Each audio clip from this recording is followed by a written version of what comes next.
Thus far, the Everything is a Primary Source podcast has treated music, movies, books, toys, food, restaurants, hotels, even people and their careers as historic artifacts, documents of the time period which produced them. Today we're going to add roadways, 2 parkways and a city drive to be exact, to the list of irregular examples of primary sources. This is the Everything is a Primary Source podcast, and I am Eric Paul. New York City commuters don't have a lot of time to dwell on the history of the roads they use each day to get to and from work and home, but behind each paved thoroughfare is a story about the past waiting to be told. You already know actor Chance Kelly from his roles in Generation Kill, Aquarius, and one of my favorites, Fringe, but he's also the host of the podcast Island, a program dedicated to the history and people of Manhattan and the greater New York City area. Chance joined me recently to take an analytical look at the Bronx and Hutchinson River Parkways, which course through Westchester County towards the city, and FDR Drive, once one is in Manhattan. When dissected, each of these roadways reveals a tremendous amount of clues about many different time periods in the region's history. Take a listen. Welcome back to the EPS podcast, where everything is a primary source. I'm Eric Paul, and I'm joined today by Mr. Chance Kelly. He is the host. Well, this is among many other things on your resume. Acting, directing, writing, you name it, you've been involved in it. But of late, you've been focusing a lot of your attention towards the podcast Island, which sounds like it could be about a number of different islands, but it's one very specific one, that would be Manhattan. Welcome to the show. And could you just maybe give us a little bit insight as to what made you want to do your show specific to Manhattan? Thanks, Eric. Nice to be here. I went to NYU many millennia, and in the last millennium, and I came upon an exhibit down by LaGuardia Place, which is just south of Washington Square Park, and it's still there. Mm-hmm. And the name of it escapes me, but essentially what it is a section of the blocks are very wide there. So they take a section that's maybe 15 feet by 50 feet, and they recreated what they believed was as accurate as they could be with the vegetation prior to colonization of Manhattan Island. And it's not that I didn't know that at some point, there was some time prior to colonization. I just hadn't thought about it. Mm-hmm. And there was just something that did to my young-ish mind back then and just got me thinking. And it just blew me away because I was very attached to New York City. I had a real fondness for it. My heritage comes from 5 Points, and then we moved up the line, and we know a lot of the same places in this greater metropolitan area. But it really grabbed me in a way, and I wanted to just know more and more about the history of this place and how it came to be. And I continued to dig, and then, 30 years hence, I decided to do a podcast about it, and here we are. Well, it's great because, I mean, New York is New York. It's unique. It's unlike any other city. And I think most of the East Coast cities kind of would come back and say something, well, ours is very unique as well. Boston has its own, feel to it, Philadelphia, all the way down the line. But there's something about New York that you can never mistake it. Nobody could look at New York in any of its iterations and mistaken it for any other place. And it all has to do with that centerpiece that is Manhattan. Like, I remember as a kid, and we've talked, before recording, and our families are from similar areas, and upstate, quote unquote, right? Westchester County, which is, upstate to New Yorkers, that it just it calls to you. New York City has that, kind of just all things funnel into it. It's like once you hit that greater metro area, which as time has gone on, it just extends further and further away from the actual city itself. You can feel that, almost like a gravity pulling you towards Manhattan. And if listeners have never been to New York, the first time you go by road, you'll notice it. And that's actually what we're going to be talking about today is some of those roadways, particularly some parkways that make their way into Manhattan. And as we do on this show, breaking them down as documents of their time periods. You know, what do they tell us about the different time periods that they all showed up? And so we're going to do our best. We're going to bounce around a little bit between the Hutchinson River Parkway, the Cross Bronx Expressway, or the Bronx River. Okay, and the FDR Drive, which is part of the East River Drive of on Manhattan itself. And I know that I was thinking about it earlier today. I'm like, when you look at a map of even the most neat, organized, professionally made map of roadways in the United States, the closer you get to New York, it's just a tangled web of interstates and U.S. routes and state routes. And I mean, considering that, you know, there's the tri-state area is right there. There's, you know, New Jersey turnpikes, and there's New York Thruway, and there's the Connecticut, turnpike, all kind of converging in on each other. And then, you know, shadowing almost every single one of those major roads is a secondary road, and then a parkway, and all. And it just, like I said moments ago, it funnels into Manhattan. It's all just kind of, you know, feeding into that city. And, you know, no matter what the map makers do, it's always going to be just like a jumbled mess of colors and, you know, all that kind of stuff. So before we jump into it, what was it about these particular roads? You recently interviewed a writer about a book that he did about the Post Road, the Boston Post Road, right? Yeah. Eric Jaffe did a incredible book called The King's Best Highway that I first read like a decade ago. And that was way before I was doing this podcast. And as I got going on the podcast, it occurred to me, I said, oh, gee, it'd be great to get that guy and talk about the history of the Boston Post Road, because the Boston Post Road originated at, did we just... I just put a share screen up so we can... Oh, okay, cool. Okay. The Boston Post Road originated at the southern tip of Manhattan Island back in the 1600s, which is, again, that's the stuff that blows me away. And it is so much of our lost history. It's hard to know any of that information at this point because everything's gone, with a few exceptions. But Broadway, modern Broadway, as we know it, the southern end of it, that was the beginning of the Boston Post Road. Wow. Going all the way back to the 1640s. It's almost like that era. I don't even know if they knew the responsibility that they were, that they had of pretty much dictating from that point forward what people are going to be using for their main modes of transportation, and you know the way that they would see everything. They only were working with what they had and what they were familiar with. But you know, humans, we always want to be connected. We don't want to be apart from each other. So yeah, by doing that, they basically set out that network of roadways that we still use all the time, much faster than they did, but still, yeah.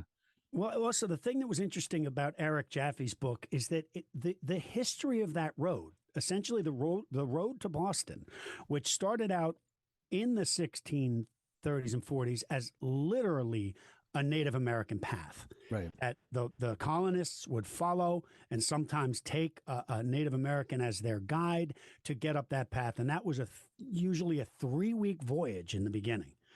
But if you examine the history of that road, you glean the essential history of this nation, right? And going back into the Dutch colonization, which is really part of what I call our lost history, because I believe firmly that is our American history, though it tends to be glossed over a lot or just skipped over because they were a different colony and they were speaking a different language. Right. But I believe that the southern tip of Manhattan Island has shaped much of what this nation is about in total today, even. Yeah. And that's one of the reasons this overall story interests me. It is, and is one, yeah, the English influence has definitely overshadowed the Dutch. You know, I was listening to the radio around here. I live in New England, and they were advertising a some kind of performance or a telling of the legend of Sleepy Hollow around here, and it was after Halloween. And they were like, well, it's a timeless story. You can tell it any time of the year. I'm like, that's actually pretty specific to the. And then they're like, and it's very New England, isn't it? Even though I'm like, and I almost like stopped to call the station. I'm like, it's not New England at all. It's very specific, to Westchester County. It's very specific to the Dutch heritage of that area. Have you been to the old Dutch church in Tarrytown? Yeah, we went there. We went camping Sleepy there. Hollow, rather. Yeah, we went camping there last fall. So in October we went out, and because that's when they start all their Halloween stuff, and we got to go.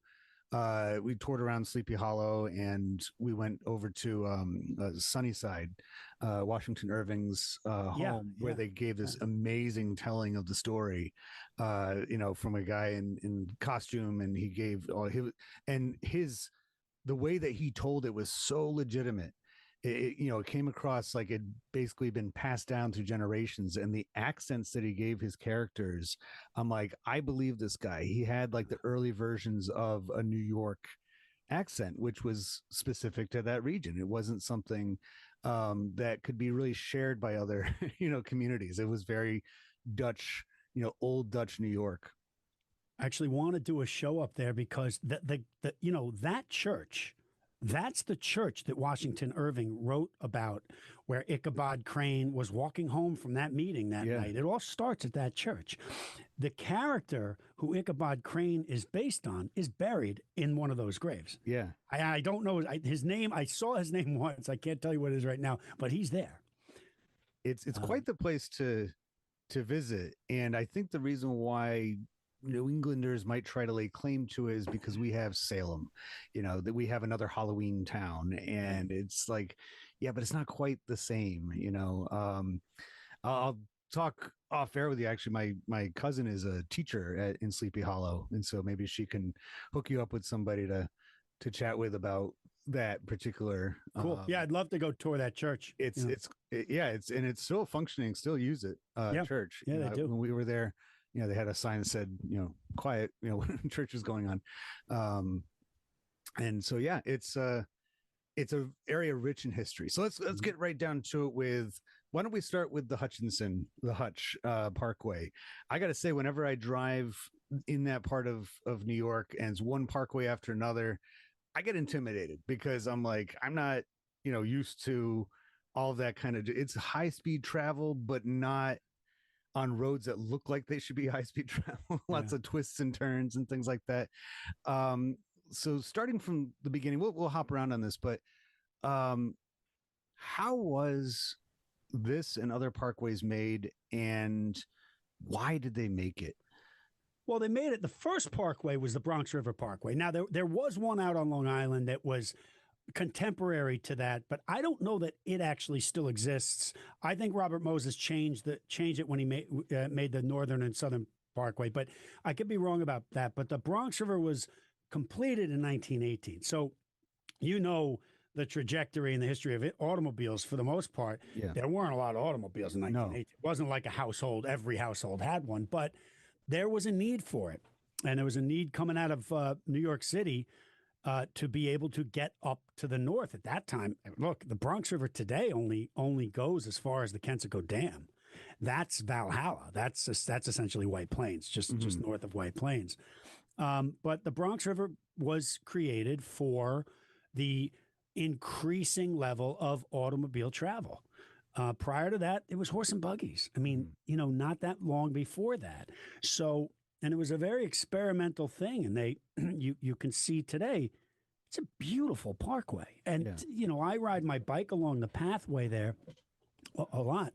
And they really did a beautiful job with it. And that predated Robert Moses's tendency, but he came in just after that. And he actually used that architect and designer on the Hutch and on the other parkways that he was instrumental in creating, including the Northern State and Southern State, the Wantagh Parkway and all that.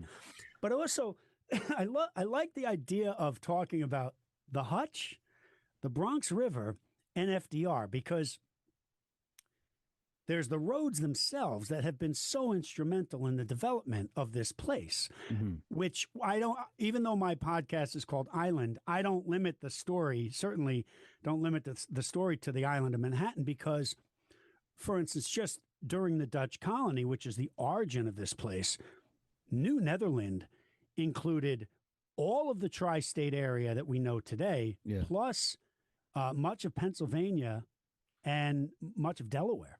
So it was a huge swath of land. And I do believe today that the tri-state area is in and of itself its own place. Yeah. You know, it doesn't have a name. It's not its own state. But I do believe in concept, it is its own state in many ways. And can you imagine, you know, Connecticut, and you know up that way, can you imagine not having the Hutch or the Bronx River? I feel like I've lived half my life on those roads. Yeah, or really any of the commuter routes to get there. Whenever we visit the city, and it's been a while, but we tend to go and take the train from Norwalk, Connecticut, into Grand Central that way. And you're absolutely right. Like once you hit a certain part of Connecticut, you're basically New York City. The sphere. It's not, like you're not really part of Connecticut anymore. It's not. I mean, think of it as Texas, right? Texas is huge, but Texas could easily be 3 or 4 states. Right. Well, we're not that different. And yes, as you emanate out of the core of, New York City, things change. Of course they do. But, when I talk to a guy like you, or a guy who grew up in part of Jersey, or a guy who grew up, up in Putnam County, there's a lot of similarities. We're from this part of the world, Right. And I think that's a very specific place to be from. But I thought that the 3 namesakes of those 3 parkways that the namesakes themselves are so instrumental in so many ways. So, you wanted to start with the Hutch, but let's start with the Bronx River Parkway. Okay. And the namesake of that, of course, is the Bronx River. Right. But the namesake of the Bronx River is the Bronx, of course. Right. Right. But who was Jonas Bronk? And while he himself was not such a major character in the overall scheme of this overall epic story,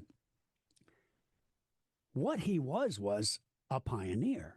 There was nobody up there in 1639 when he emigrated here from either Sweden or Denmark. Denmark, I'm pretty sure. Yeah. Well, Yap Jacobs says Sweden, so I'm going to lean towards Sweden. Okay. The fact is they were very close at the time, and they were very intertwined with what was going on and developing with the Dutch colony. I mean the Dutch Republic at the time. So there was a lot of interaction and a lot of upheaval as well. And a lot of the immigrants coming were not just Dutch, not just Walloon, but they were Danish and Swedes as well. Yeah. And so he came and he went and he received a land patent in 1639 and went up and had a 500-acre farm in what is today the Bronx, mostly the South Bronx, but it went up further. And I thought it was interesting that Anne Hutchinson came 3 years later. Yeah, right around that time. In 1642. And guess where she lived? The Bronx. Right. The northern eastern extremity of the Bronx. And at the time, I don't believe they referred to that as the Bronx. It wasn't Bronx land, but it was up above Bronx land. And I also asked Yap, I said, look, why is it that the Bronx, there were so many events and people and things that happened in and around this area and in and around that area over the course of 400 years. How is it that the Bronx, the name, the Bronx endures? And he said, look, he was there first, and that tends to stick. And I think that's interesting. But Hutchinson, it's funny because we know the name, right? The Hutch, the Hutchinson Parkway. But most people don't know much about this lady, and she was a pretty incredible person. So that road gets its name from the river which she was living next to, and she only lived there briefly after leaving Massachusetts and being basically chased out, or I love Anne Hutchinson's story because she's like, I don't want to say she was the first feminist, but she was the first American woman to stand up and do whatever the hell she wanted. And she didn't do anything untoward. She didn't do anything, unethical or anything. She just had a spirit that was incredible. And her father was a minister, and he was the same way. She went from one place after another. She got kicked out of every place she lived. She started in England. She was kicked out of there because she was not Puritan enough for them. She went to, she wasn't pious enough for them. She went to the Massachusetts Bay Colony, and John Winthrop Sr. kicked her out of there. Yeah. Because she wasn't Puritan enough for them. She went to Rhode Island, and she wasn't pious enough for the Rhode Island people.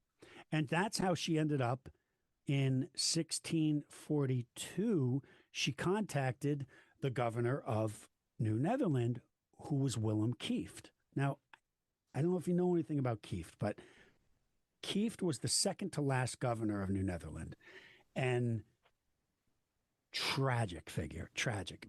Just lost his hold on the control of this colony soon after he took it in 1638. But his tragic flaw was his inability to be diplomatic with the natives, the native bands that were, of the Algonquin tribe that populated the entire area. Yeah. And he tried to use force, and his tact was to be, well, we'll tell them what we're going to do, and they're going to do it. And if they don't, we'll deal with them. That was not the way to deal with it. Mm-hmm. That was not at all the way to do it. And he was really the only director, the only governor who took that approach. So by the time Anne Hutchinson got here, that was 4 years into his term, he had started a vicious war with the local natives, so much so that the various bands of these Algonquin groups, they didn't necessarily associate with each other prior to this incident, but when they saw what an evil man they felt Willem Kieft was, and what a threat they felt he was to their lives and their livelihoods, they band together, all of them. And they essentially said, this is all out war, unconditional war. And that's how she died. Yeah. She only lived there, Split Rock, right? Yeah. Okay. That's where she settled with her family. 7 of her children, she had 15 children or 14 children, but 7 of them, and some of them were grown with spouses. So there was about 15 people who had settled, including a couple of servants, up in the area of Split Rock. And they had a farm and a home that was operating, and she refused to keep firearms on the property. Now, there's not an endorsement of firearms one way or the other, but the colonists in New Netherland told her, the New Amsterdam, coalition told her, you're out there. You have to imagine, in 1642, there was nobody there, nobody up in that area. And she refused. She didn't believe in keeping arms, and she said, I have no qualm with any of the natives of this land will be okay. Well, it didn't work out that way. Yeah. And at that point, unfortunately, the natives were on a rampage. I believe they went into survival mode. Right. Because of the horrific war that was perpetrated by Willem Kieft. And they just see her land as just part of that, and they'll make the differential, that she's not. We have to keep in mind, there was no email, there was no mail, right. There was no phones. The communication was definitely flawed. And she moved in 1642 with her family. They may have had 1 or 2 interactions with New Amsterdam the entire year they were here, because that was a huge trip. Yeah. The tri-state area, the boroughs, they were up in the northeast extremity of the boroughs, and, New Amsterdam was at the southern tip of Manhattan Island. That was like a 2-week trip to get down there. Yeah. And I don't think she was fully informed as to the gravity the severity of the hostilities with the natives at that point. About how long after she was killed did they name the river Hutchinson River? I don't know the answer to that, but the reason it's Hutchinson River is the same reason the Bronx remains the Bronx. She was the first one there. Right. So because it's not... when she came down from New England, they, if you look on the map, they came down and at City Island, cut right and up that inlet that thereby became the Hudson River, the Hutchinson River. And so it's like, that name gets extended then to the 1920s when the parkways, being constructed, and it begs the question when it comes to naming these roads, when they, eventually, the Bronx River and then the Hutchinson, why do you think that they just just retain the name of the river and not say, hey, why don't we take this opportunity and name it something totally brand new? Had the rivers become that essential to commercial and, just had they fed into the culture of the area so much I don't that think they so. figured it would just be like, well, this is the road that just goes alongside the river? Yeah, I think it's more that. I think it was the Bronx River that literally just parallels this little river the entire almost the entire time. That's more defined. The Hutchinson River Parkway, it's next to this Hutchinson River for about the first third or so, and then it's gone. Then it's just the Hutchinson River Parkway for the next 10, 12 miles or so. Yeah.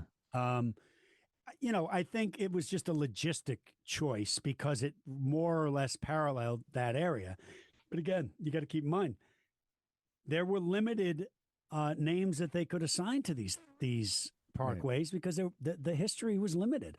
Obviously, the Bronx River Parkway, for obvious reasons, it parallels that river and takes you out of the Bronx and up into Westchester.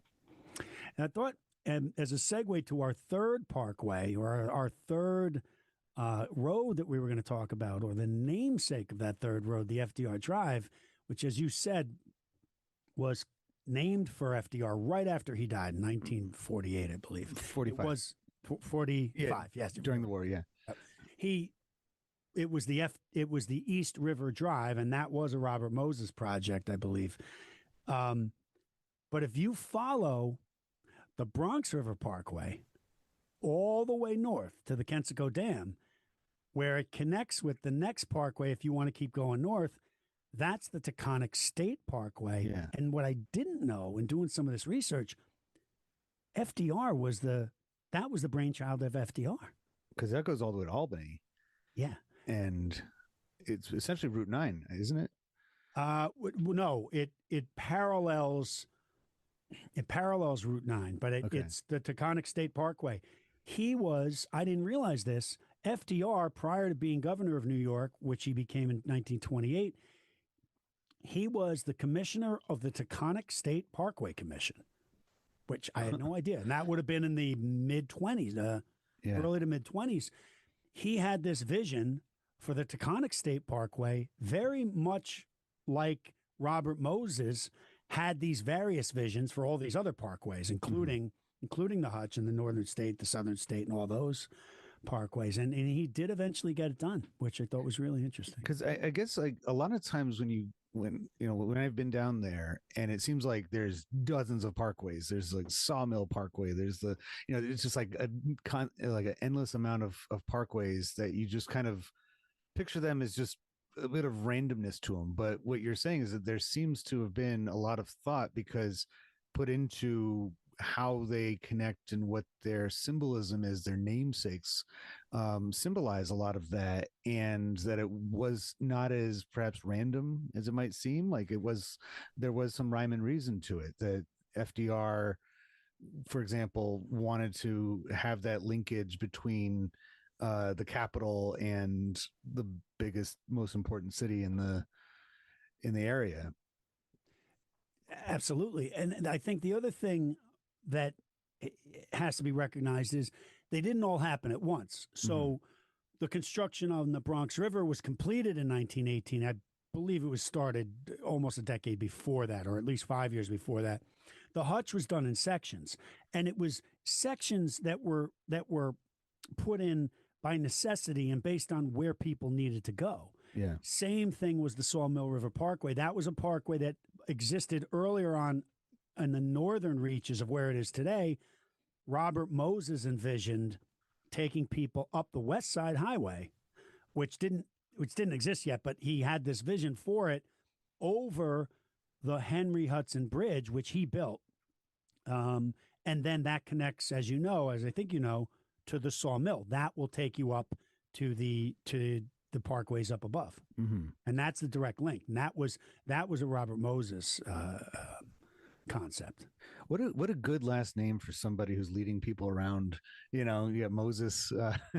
I was thinking about like that. He was born to do this, and his name comes up all the time. What was his status in society that he was so integral in planning out these roadways and designing them? My focus on this overall epic story has been 1609 to 1909. So I never really got to Robert Moses until recently. And I've only started sort of getting into his history. He was an incredible guy, not the nicest guy. Definitely, there's a lot of mixed reports and opinions about what kind of guy he was. But it was staggering what he accomplished in his career that went from the Al Smith era, when Al Smith was governor of New York, until the 1970s. Wow. I mean, that's a long time. He built Jones Beach, just as one simple example. One of his earliest accomplishments was he was a big swimmer. He swam at, he went to an Ivy League school. I think he went to, whatever. He went to one of the Ivy League schools, and he was a competitive swimmer. Mm-hmm. And he always had an affinity for the water, the ocean particularly. And he would go out on Long Island and explore shorelines and access to waters. He would literally traipse through private property. He would go through these forests out in Nassau County, and he would start envisioning, oh my God, if we did this and we landfilled the sand and we bought these parcels from these owners, and then we could build a parkway to get people out here. It's just staggering the amount of planning and design that this guy put into his work. And I can't imagine what this greater metropolitan area would be like without much of the work that he did. I mean, how would you get around? Right. Well, before I go into that question, I mean, think about, again, Moses, now he's dividing, he's actually parting the seas. A guy named Moses is into swimming, and, it works out so well, but it's very much like New York and, Manhattan and the entire surrounding metro area has these different increments of time of kind of like development. And in any one period, you can only, it's all kind of layered on top of each other. Like if I can think of any city in North America that is so layered, it would be New York. I mean, literally layered as far as all the different subsections of Manhattan Island itself, but around the areas as well. It's just like, a lot of these roadways were designed from the beginning to only have automobiles. They didn't want the trucks. And so that's like an era of the suburban commuter, the growth of the suburbs, that they're going to be the satellite communities to New York, and they're going to be moving back and forth, by parkway rather than the other roads, which might be clogged up by the big cargo carrying trucks and stuff like that. And it's like, that's one time period. And then, you have the eras before that was automobiles were first starting to get going. And, that's, I guess, even longer before that. You think about all those rivers, and those were so important to the actual commerce of the city. Is that, I think they called, that's where the word, the Tappan Zee is what they called the Hudson River, because it was their sea. It was the sea. That's the Dutch word for sea, and the natives there were the Tappans. Yeah, right. So it was the Tappans Sea.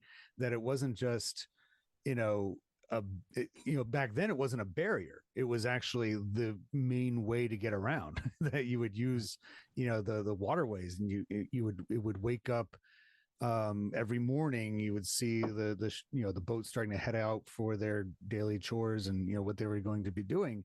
And so it's like that's another era, that's another segment of that area's development that as time goes on, it just becomes kind of like it just folds into what we're experiencing as we're going about these roads.